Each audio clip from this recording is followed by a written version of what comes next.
నమస్తే. Spiritual, motivation, educational వీటికి సంబంధించి ఇంటర్వ్యూస్ ఇవ్వదలుచుకున్న వాళ్ళు కింద నంబర్ కి కాంటాక్ట్ చేయండి. నమస్తే, వెల్కమ్ టు అవర్ ఛానల్. నేను పద్మిని. ప్రస్తుతంతో పాటు ప్రముఖ ఆధ్యాత్మికవేత్త, వాస్తు జ్యోతిష పండితులు, లలిత ఉపాసకులు, వాస్తు జ్యోతిష శిక్షణ నిపుణులు బ్రహ్మశ్రీ నానాజీ పట్నాయక్ గారు మనతో పాటు ఉన్నారు. మాట్లాడదాం. నమస్కారం సార్. శ్రీమాత్రే నమః. సార్, కొన్ని ఇళ్ళు మనం చూస్తూ ఉంటాం, అపార్ట్మెంట్స్ కానీ కొన్ని ఇండిపెండెంట్ హౌసెస్ కూడా చాలా ఏదో గూబ్యంలో ఉన్నట్టు, అసలు వెలుతురే లేకుండా చాలా చాలా డార్క్ గా ఉంటూ ఉంటాయి. భయం వేస్తుంది అలాంటి ఇళ్లలో ఉండాలంటే. End of the day ventilation is must కదా. కానీ ఇప్పుడు మన హైదరాబాద్ గురించి మాట్లాడుకుంటే ఇది కాంక్రీట్ జంగల్లో ఉన్నాం మనము. సో చాలా ఇరుకిరుగ్గా ఇల్లులు కట్టేయటము, లేకపోతే అసలు వెంటిలేషనే లేకుండా కట్టడం అనేది చూస్తూ ఉంటాం. ఇది ఎట్లా చూస్తుంది సార్? వాస్తు సబ్జెక్ట్ ఎలా చూస్తుంది దీన్ని? అలా చీకట్లో ఉండేటటువంటి ఇల్లులు ఏవైతే ఉన్నాయో వాటిలో ఉండొచ్చా? ఎలా సార్? దీన్ని ఒకవేళ ఉంటే గనక దానికి ఏంటి ప్రత్యామ్నాయం అనేది తెలుసుకోవాలనుకుంటున్నాను సార్. ఫస్ట్ ఆఫ్ ఆల్ ఏంటంటే, వాస్తులో అంటే ఇప్పుడు మీరు అడిగారు కంప్లీట్ చీకటి అనేటువంటిది అయితే పూర్తిగా విరుద్ధమే. అది ఏదైతే ఉందో కంప్లీట్ చీకట్లో ఉండడం కంప్లీట్ విరుద్ధం, అందులో ఎటువంటి డౌట్ లేదు. ఇది వాస్తు విషయంలో ఒక గృహం తీసుకుంటే అది అపార్ట్మెంట్ కానివ్వండి, ఇండివిజువల్ హౌస్ అయినా కానివ్వండి. అయితే ఇక్కడ వాస్తులో చీకటి ఉండాలని కూడా చెప్తుంది కొన్ని ప్రదేశాల్లో. కొన్ని ప్రదేశాల్లో వెలుతురు కూడా ఉండాలని చెప్తుంది. అది ఎక్కడ అంటే నైరుతి చీకటిగా ఉండాలి. మాస్టర్ బెడ్రూమ్ మనకి కంపల్సరీ అది తక్కువ లైటింగ్ ఉండాలి. ఒకవేళ మంచి వెంటిలేషన్ ఉంది అంటే అది కర్టన్స్ వేసేసి దాన్ని చీకటి చేయాలి. ఉత్తరం, ఈశాన్యము, తూర్పు మంచి వెలుతురు ఉండాలి. అస్సలు చీకటి ఉండడానికి వీల్లేదు. ఈశాన్యం అయితే అస్సలు చీకటి ఉండడానికి వీల్లేదు. ఎందుకు అంటే వాస్తులో వాస్తు పురుషుడు అనేటువంటిది ఉంటుందమ్మా. మీరు ఒక ప్లానింగ్ తీసుకుంటే ఈశాన్య భాగం శిరస్సు భాగము, నైరుతి భాగం పాదాల భాగం. ఎందుకు ఇక్కడ వెలుతురు ఉండాలి ఎందుకు చెప్పారు, అక్కడ ఎందుకు చీకటి ఉండాలి అని చెప్పారంటే, వాస్తులో మనకి దేవతా అసురుల యొక్క సంబంధంతో ఉంటుంది వాస్తు. పదాలు, అక్కడ ఉండేటువంటి దేవతలు, ఒక్కొక్క జోన్కి 4-5 టీమ్గా వర్క్ నడుస్తూ ఉంటుంది మనకు వాస్తులో. ఈ శిరస్సు భాగం ఎందుకు వెలుతురుగా ఉండాలి అంటే, శిరస్సు అనేటువంటిది ఏమిటంటే జ్ఞానానికి ప్రతీక. ఈశాన్య దేవతా గృహ అంటారు. అందుకే ఈశాన్యంలోనే మనం దేవతా గృహాన్ని నిర్మించుకొని అక్కడ దీపాన్ని వెలిగిస్తాం. ఎందుకు అక్కడ ఇంకా వెలుతురు ఉండాలి.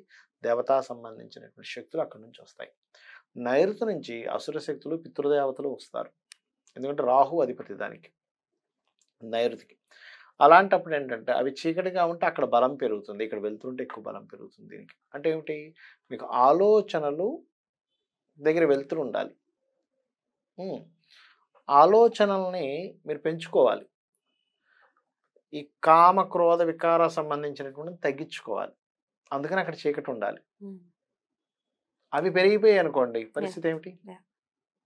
ఈ మధ్య అందుకే మీరు గమనించినట్లయితే కొన్ని గృహాలకి మాస్టర్ బెడ్రూమ్ అని పెద్ద ఫ్రెంచ్ విండో ఇస్తాడు గృహానికి. అవును, అది ఎంత పెద్ద దోషం అంటే, ఒకవేళ నైరుతి భాగంలో కానీ పెద్ద కిటికీ పెట్టి ఫ్రెంచ్ విండో ఇచ్చారంటే యాక్సిడెంటల్. ఎందుకు అంటే వాళ్ళలో స్పీడ్గా వెళ్ళేటువంటిది, హెవీగా థింకింగ్ ఇవి పెరిగిపోతాయి. అప్పుడు వాళ్ళ ప్రవర్తనలో కూడా అలాంటివి వస్తాయి. ఓకే, అందుకని పొరపాటును కూడా నైరుతి ఎక్కువ ఓపెన్ చేయకూడదు. చాలా మంది తెలియక నైరుతిలో 2 కిటికీలు పెడతారు మాస్టర్ బెడ్రూమ్. ఒక కిటికీ చాలా నైరుతిలో, 2 కిటికీలు అక్కర్లేదు, గుర్తుపెట్టుకోండి. అలాగే మరొకటి ఏమిటంటే, మీరు మనిషి శరీర నిర్మాణం కూడా మీరు గమనించినట్లయితే మీకు ఇన్పుట్ అనేది ఎక్కువగా ఉంటుంది, అవుట్పుట్ అనేది తక్కువగా ఉంటుంది సర్వసాధారణంగా. అందుకని ఏం చేయాలి, ఈ కిటికీ నిర్మాణాలు కేవలం ఈశాన్యానికి నైరుతనే కాకుండా, ఇప్పుడు తూర్పు ఉంది, తూర్పు కంటే పడమర కొంచెం తక్కువ కిటికీలు, తక్కువ డోర్లు ఉండాలి. ఉత్తరం కంటే దక్షిణంలో తక్కువ కిటికీలు, తక్కువ డోర్లు ఉండాలి.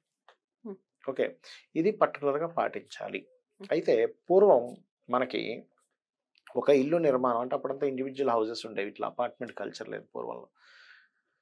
ఈ గది నిర్మాణం చేసినప్పుడు మళ్ళీ ప్రత్యేకంగా నైరుతిలో ఒక చీకటి గది కట్టేవారు.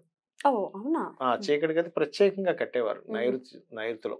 అక్కడ అన్ని శస్త్రాలు పెట్టుకునేవారు. నైరుతి చేత శస్త్రగార్ అని చెప్పి కట్టుకునేవారు. నైరుతి చేత శస్త్రగార్ వెపన్స్, మన యొక్క పనిముట్లు, కరెక్ట్ చెప్పాలంటే పనిముట్లు పెట్టుకునేవారు. నేను ఈ మధ్య విన్నాను సార్, నైరుతిలో వంటిల్లు పెట్టుకోవడం కూడా ఉండేది ఇది వరకు రోజుల్లో అన్నారు. నిజమైన అదేమన్నా విన్నారా? ఉండేదా వంటిల్లు? మరి వంటిల్లు పెడితే ఎట్లా సార్? నైరుతి అంటేనే చీకటిగా ఎవరికి అది ఉండాలి అంటే, హోటల్స్ నడిపించేవారు పడమర గాని నైరుతి గాని పెట్టుకోవచ్చు, తప్పలేదు.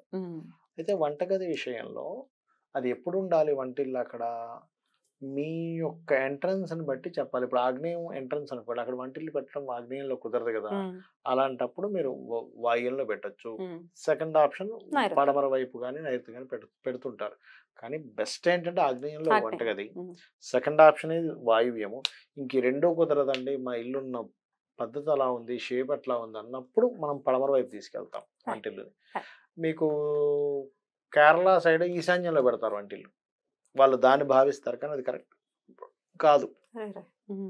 ఈశాన్యంలో పెడతారు. వాళ్ళు ఏమంటారు, అక్కడ అగ్ని జ్వలిస్తుంది ఏవో చెప్తారు లాజికల్, కానీ అది ఎందుకో వర్కౌట్ అవ్వదు. అంటే మనకి రిజల్ట్ అనేది కావాలి కదా. నేను అటు వెళ్ళినప్పుడు కొంతమంది, అందరూ కాదు కొంతమంది పెట్టడం నేను చూశాను, అది వాళ్ళకి సరైన రిజల్ట్స్ ఇవ్వలేదు చెప్పాలంటే. అది ఇప్పుడు ఒకవేళ మరి ఆల్రెడీ మాది సొంత ఇల్లండి, చీకటిగానే ఉంది, మాకు వెళ్తురంతగా లేదు, పక్కన ఇది వరకు మేము కొన్నప్పుడు అపార్ట్మెంట్స్ ఏం లేవు కాబట్టి వెళ్తురు ఉండింది, అపార్ట్మెంట్స్ వన్స్ వచ్చిందంటే ఆబ్వియస్ గా వెళ్తురు ఉండదు కదా. మరి ఏంటండి మాకు ప్రత్యామ్నాయం అంటే ఏం చెప్తారు సార్? ఎట్లా చెప్పేది ఒకటేనమ్మా, లైట్లతో మనం కొంతవరకు దాన్ని వెలుగు చేసుకోవాలి. వీలైనంత మట్టుకు మొత్తం మీరు చేయలేకపోయినా కనీసం ఈశాన్యంలో ఎక్కువ వెళ్తుండాలి. ఈశాన్యము, తూర్పు, ఉత్తరాలు కొంచెం ఎక్కువ మెయింటైన్ చేయండి. అంటే ఇంటి నిండా బల్బులు వేయలేం కదండి. ఇప్పుడు చాలా మందికి ఎలా ఉంటుందంటే అమ్మ, ఇంటి నిండా మనం కనుక లైట్లు వెలిగిస్తే కరెంట్ బిల్ ఎక్కువగా వస్తుంది. ఇక డబ్బులు కాదు, మనం వనరులు కూడా జాగ్రత్తగా వాడుకోవాలి కదా. అందుకని అలాంటప్పుడు ఏం చేయాలి, తూర్పు, ఈశాన్యము, ఉత్తరం వైపు కనీసం లైటింగ్ వచ్చేలా చూసుకోండి. అంటే మీకు దక్షిణము, పడమర, నైరుతిలో ఎక్కువ లైటింగ్ లేకపోయినా పెద్ద ఇబ్బంది రాదు మీకు. అంటే మీకు వాస్తుపరంగా దోషమే ఉండదు. ఒకవేళ చక్కగా అంతా వస్తుందండి, కాకపోతే నైరుతి కొంచెం తగ్గించుకోవాలనుకుంటే ఆ రకంగా మీరు తగ్గించుకొని మీరు ముందుకు వెళ్ళొచ్చు, అప్పుడు దోషమే ఉండదు. ఏదైనా దైవపు సంబంధించి ఏదైనా ఫొటోస్ పెట్టుకుని ఎనర్జీని కొంచెం బ్యాలెన్స్ చేసుకునేటువంటి పరిస్థితి ఉంటుంది, అలా ఉంటుంది. ఎలాంటివి చేయొచ్చు అంటే, తూర్పు వైపు రాముడు పట్టాభిషేకం బొమ్మ పెట్టడం ద్వారా ఎనర్జైజ్ అవుతుంది అది. రెండవది ఏంటంటే, ఉత్తరం వైపు ఉన్న గోడకు వైట్ కలర్ వేయడం ద్వారా ఎనర్జైజ్ అవుతుంది బాగా.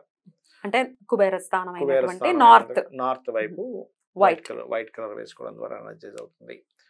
అదే విధంగా మనకి ఈశాన్యంలో ఎలాగో పూజ గది ఉండి, ఈశాన్యంలో కానీ తూర్పు ఈశాన్యంలో కానీ ఉత్తర ఈశాన్యంలో కానీ ఉంటుంది కాబట్టి నిత్యము దీపం వెలిగించడం ద్వారా కూడా మనం ఎనర్జైజ్ చేయొచ్చు. అఖండ దీపం అంటారు, నిత్య దీపారాధన చేయడం కూడా మనం ఎనర్జైజ్ చేయొచ్చు. దీంతో పాటు వీలైతే ఒకవేళ మరీ అసలు బాగా చీకటిగా ఉందండి అంటే గనక అగ్ని సూక్తము అంటారు.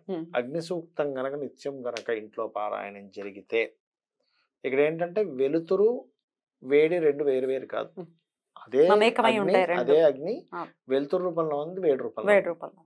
సో ఆ వెలుతురు రూపంలో రావట్లేదు కాబట్టి ఈ అగ్ని సూక్తాన్ని కనుక పారాయణం చేయడం ద్వారా ఇక్కడ మీరు దాన్ని పొందొచ్చు, ఆ రిజల్ట్ పొందొచ్చు. ఇవాళ రేపు యూట్యూబ్ లో కొడితే వస్తుంది, చక్కగా కొంచెంసేపు పెట్టేశారు అనుకోండి అలా ఇంట్లో అవుతుంది. కొన్నిసార్లు అలా వింటూ ఉంటే మనకు కూడా నోటికి వచ్చేస్తుంది. సో ఒకవేళ కొత్తగా ఇల్లు తీసుకోవాలనుకున్నా కూడా ఈ జాగ్రత్తను తీసుకోవాలి. గ్యారంటీ అయితే ఇవ్వలేరు, పక్కన బిల్డింగ్స్ వస్తే ఎలాగండి పోతుంది కదా లైట్ అని అంటారు. బట్ దెన్ మనకి వీలైనంతలో మనం ఆ జాగ్రత్త తీసుకుంటే సరిపోతుంది. ఇంకోటి ఏంటంటే తూర్పు ఉత్తరం, ఇప్పుడు ఉత్తరం వైపు ఉంది, కొంచెం white and light blue colour curtains వేస్తే ఏమవుతుందంట, ఇక్కడ మనం వేసే రంగులు గోడలకు కానీ కర్టెన్స్ కానీ రంగులు కానీ అవి ఎక్కువ డార్క్ అయితే కూడా అక్కడ లైటింగ్ ఇవ్వలేవు, ఆపేస్తాయి కదా. ఆపేస్తాయి అంటే ఇది రాదు, ఎందుకు ఎక్స్పోజ్ బ్రైట్నెస్ రాదు. అలా కలర్స్ లో కూడా మనం కనుక జాగ్రత్తగా వాడగలిగితే కూడా మనం ఇక్కడ కూడా మనం జాగ్రత్త తీసుకోవచ్చు. అయితే ఒక్కసారి మీరు పట్నాయక్ గారి వీడియోస్ మన రెడ్ టీవీ భక్తిలో ప్లేలిస్ట్ లోకి వెళ్ళి చూడండి. మా ఇంటికి సంబంధించి నార్త్ ఎంట్రన్స్ కి సంబంధించి చాలా వివరంగా ఏ దిక్కులో ఏ కలర్స్ ఉండాలి, ఏ కర్టన్స్ వేసుకోవాలి అనేది చాలా వివరంగా చెప్పారు. కాబట్టి ఒక్కసారి దాన్ని రెఫర్ చేయండి.